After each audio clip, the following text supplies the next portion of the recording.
How to add a picture on Instagram. Today I'll show you how to add a picture on Instagram, whether it's for a post, a story or a reel.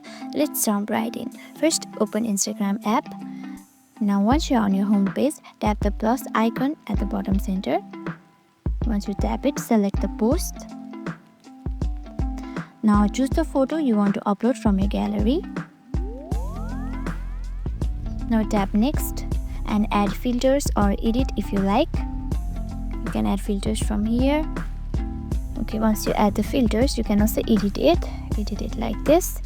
You can adjust its exposure, you can adjust its brightness, you can adjust it from here. Now you can write a caption, tag people and hit share.